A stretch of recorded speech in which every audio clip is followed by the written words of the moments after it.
So guys, I wanted to take this last segment of the show and I wanted to talk about just video games as a whole and what we as consumers have started to become accustomed to and what I think, needs to happen in the future with video games and video game developers. This being a medium and just an industry in which has been consistently changing over the years, right? There's been a lot of changes over time. One of those things that hasn't changed, though, is the price of games. So, like, for example, a $60 game, a AAA title that was $59.99 back 10 years ago is the same price today. It hasn't gone up with inflation, which has been really awesome. The only change really with prices is that a lot of games have been choosing to go free to play completely simply because they believe that they can make more money based on their microtransactions and downloads and things of that nature than they can if they were to, charge $60 per copy. And so that kind of leads me to why, guys, I believe that video games in general need to be full packages all the way around. So what I mean by that, guys, is whether you're talking about a free-to-play game, a game that is a $59.99 price tag, or games everywhere in between there, $30 games, $40, $10, whatever it might be, I believe that video games in general overall, especially, and I'm going to kind of be specific here to AAA titles. AAA title video games, guys, need to be full packages. And when I say that, guys, is I believe that we're starting to get kind of accustomed to the multiplayer experiences as the only thing in a video game. I'll give you some examples, okay? And these are games that I really do appreciate and love at this point. They've kind of changed over time. Fortnite as well as Apex Legends. Okay, so those are a couple of free games, so we'll talk about that first. Apex and Fortnite. Two games, guys, that are free to play and are, one is within its kind of a sub-series within its overall franchise, that being Apex, which is, of course, within the Titanfall universe. And then Fortnite is kind of just its own thing. Here's the thing, guys, is that these are two titles that pretty much only have a multiplayer experience. Now, Fortnite has Save the World, which is kind of like somewhat of a story mode, right? Kind of like a campaign. But overall, all in all, what Fortnite is a multiplayer experience, a battle royale on one map where they kind of had some game modes, other game modes that have been added to that map. That being like, team deathmatch or like search and destroy. There's like a bunch of different game modes that they've added just part-time or, for limited time, amounts of time that you're going to be able to play certain game modes. So, look, games like that, sure, they're free to play, but they should be full experiences. And when I say that, guys, I'm saying a full multiplayer, a campaign, as well as a co-op experience. A lot of games nowadays, guys, are only one of those things. And this is why I'm so impressed by a game like Call of Duty, a franchise that comes out every single year. And they have it's a new game every year. And for the most part, there's been some years Black Ops 4 didn't really have a single-player experience. But they always have multiple experiences.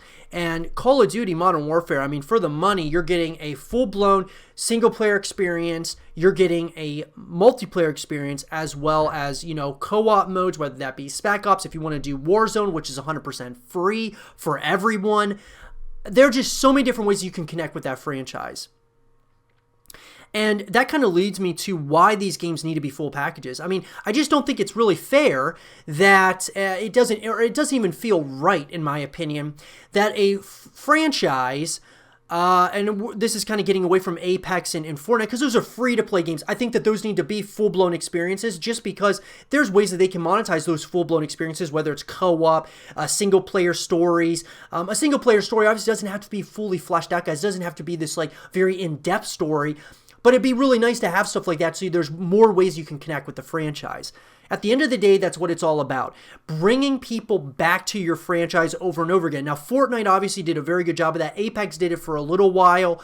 And Call of Duty, every single year, is the best-selling game every year. So they're doing something very much so right. But when we look at different franchises out there, guys, and different games that are charging $60 for a single-player experience. So I'll give you an example with that would be God of War or even Spider-Man or Marvel's Spider-Man. These are games that are really good, guys. They're really good. I mean, they're fun to play and all of that, but they are a single-player experience and that's it. So you got one extreme, which is like games like Fortnite and Apex, where it's only a multiplayer experience overall. Then you got the other side, which is only single-player experiences. Yet these single-player experiences are still going to charge you the $59.99 price tag for just a single-player experience. You beat that game, say it takes you up to 20 hours, which might be really, kind of a stretch. But let's just say it takes you about 20 hours to beat the game. And then afterwards, a lot of people, after they beat it one time, are going to move on to another franchise. Why wouldn't you, if you're Sony Santa Monica or you're, one of these developers, why wouldn't you want people coming back to your franchise? A single player experience is only going to be, people are going to, that are looking for Easter eggs and looking for different things within the game, or they want to beat it on a harder difficulty. They want to collect all of the different, pieces of armor you can get, all the different Spidey suits, whatever it might be.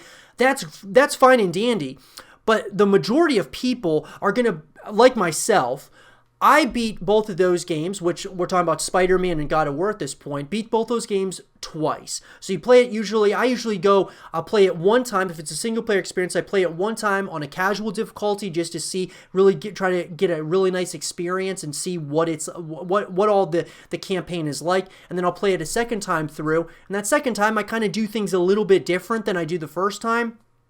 And I try to, take a longer period of time to go through the story, look for collectibles and things of that nature. And I usually try to up the difficulty as well. And then after I'm done beating it that second time, I move on to another title. I don't stay on, I don't just play single player experiences and that's all I do. I'm gonna spend $60. Both of those games, for instance, guys, I rented both of those games. I didn't purchase those games because I wanted to rent them and see what they're like. And I usually do that with really any game, but I'm much more likely to buy a full package game, that being a multiplayer experience, co-op experience, as well as a campaign, than I would an experience like just simply a single player story or just a multiplayer experience or just a co-op experience. And earlier in the show, guys, we talked about Rainbow Six Quarantine and how I'm really hoping it's not just a co-op experience. I just think, guys, that video games need to be a full package. They need to promote it as a full package, and it needs to be a full package deal. If you're going to charge someone $60 for a game, now look, games like Fortnite and Apex that are free, it's like, okay, if they don't want to have a full package, that's fine because it's at least free. But these games that we're mentioning that are only one specific, game, like a story mode or a multiplayer mode or or like a co-op mode, I feel like if you're going to charge $60 for that or even $30, no matter what amount of money it is, it really should be a full package deal where you are getting a single player experience, a co-op experience, and a multiplayer. Now, you might think to yourself, well, how can Spider-Man or God of War or some of these other games that are coming out like Ghost of Tsushima or, Rainbow Six Quarantine, how can they be multiplayer experiences? Guys, it's not that hard to make a pretty just, cookie cutter type of multiplayer experience. And you never know. A lot of those cookie cutter experiences, the ones that are they're testing the waters, are sometimes the most beloved multiplayers that come out. Things that you wouldn't expect to be really good multiplayer experiences end up being pretty good multiplayer experiences. So all I'm saying is that at least having multiple modes that you can go into a video game into, like God of War or Spider-Man, where you can play co-op with your friends and you can go up against waves of enemies, kind of like Gears of War. Gears of War is another example of a series that is a full package deal. And you guys know that for me, my Call of Duty and Gears of War are two of my three favorite franchises all time. And notice how those are full package deals. You're getting a full story with Gears of War. You're not only getting that, but you're also getting multiplayer modes as well as, co-op modes like Horde mode and Escape mode. And there's all different ways you can connect with those franchises. Even StarCraft, guys. StarCraft, my third favorite, the kind of rounding out the big three, in my opinion, in gaming. StarCraft has a full-fledged story, which isn't a great story, but doesn't have to be because the multiplayer experiences and those co-op experiences kind of can make up for it. I can kind of go at my own pace with StarCraft, and it's a very challenging game, but it's an incredible experience, whether you're looking at it from a perspective of the story, the multiplayer, being able to play with your friends, just having multiple ways that you can connect with that franchise. And so I just think we need more games like that, in my opinion. Now look, I get it. A lot of developers, they want to save money. They want to, kind of get the best bang for their buck. They're going to do a single player experience. They know they're going to sell a lot of copies. I just think, guys, that we're selling ourselves short to an extent by buying a $60 game that really is only one mode. It's only one thing. So I think ultimately, guys, AAA titles, I'm not talking about every title out there. I'm saying AAA titles need to be full packages. And I think it's up to us as a community to come together and really talk about these things. Talking about it to the developers, saying, hey, we really want a multiplayer experience in God of War. Or we want a co-op experience in Spider-Man. Or we want to go up against waves of enemies and we want to have this fully fleshed out incredible story and multiplayer experience in Rainbow Six Quarantine.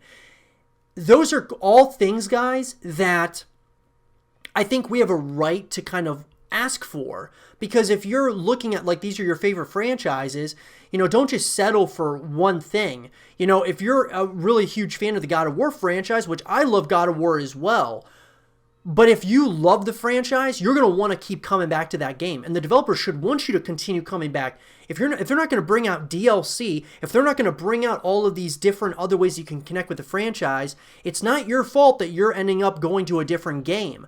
It's their fault. They have to have more. There needs to be more for you to do within these universes, whether that be single player, multiplayer, or co-op modes. But let me know what you guys think. Are you guys of the understanding, do you guys want there to be more than just one mode in different video games, especially AAA titles that are not free to play, that you are paying $60 for? Shouldn't there be more modes than just a single mode, like just a multiplayer or just a co-op or just a single player experience? Shouldn't there be all three of those in one, or at least two of those in one, if you're paying for a $60 game? That's just kind of how I look at it, guys. I look at the price of things and I look at what I'm getting for that price. Let me know what you guys think, though, in the comment section below. I'd love to have a real conversation about this. And for more videos and content based around gaming and entertainment, stay here with Zero TV.